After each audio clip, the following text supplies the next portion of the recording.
بسم الله الرحمن الرحيم هو الذي خلقكم فمنكم كافر ومنكم مؤمن.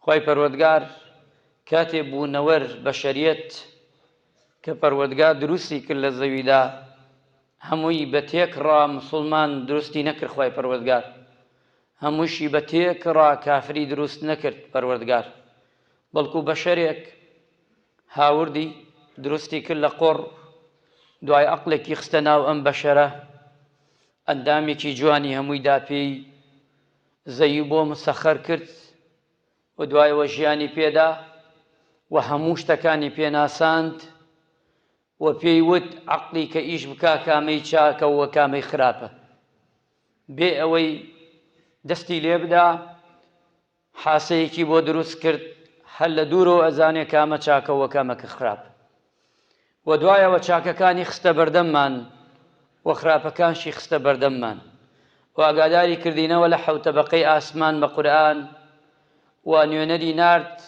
بە نوێنەرێتی پێغەمبەران هەمووی صلى الله عليه وسلم عليه الصلاة والسلام، و دوای ئەوانش خەڵکانێکی نارد بەردەوام پێمان بڵێن ئەمە چاکە و ئەمە خراپە. هیچ عوزرێکمان نەماوەتەوە بۆ قیامەت بڵێن خودایە نەمانزانی. ئەمانە هەمووی دێ ڕاوەستێ، قورئان دێ ڕاوەستێ، پێغەمبەران هەمووی دێن ڕاوەستن، ئەندامەکانی خۆت هەمووی دێن ڕاوەستن بەرامبەرت. ئەو کاتەی بڵێ نەمزانی یا نەبوو یان شتێک ئەوان دێنە جواو. قورئان ئەڵێ من هاتم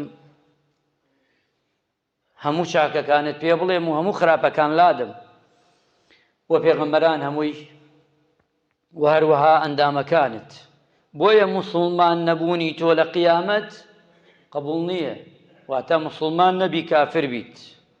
هیچ عوزرێکت نەماوە لە دنیادا، خوای پەروەردگار هەمووی داوەتە گوێتە، و چەنە گوێت ئەگە کەڕ بێ و خۆت ئیهمال کردبێ و گوێت پێ نەدابێ هەر ئەبیستیتەوە، هەر بیستووە بەڵام گوێت پێ نەداوە. کەواتە خوای پەروەردگار پێمانە فەرمێ ئەوانەی کە دروستمان کرد فەمینکم مؤمن، هەیە ئیماندارە، هەیشە کافرە. ئەگە تۆی موسڵمان و منی موسڵمان وا بزانین دنیا ئەبێ هەمووی موسڵمان بێ، ئەوە گەرەکتە دەستکاری ئایەتی خوا بکەی. ئەم دنیای هەمووی نابێتە موسڵمان، چونکە ئەگە دنیا هەمووی موسڵمان بوایە دۆزەخ نابوو.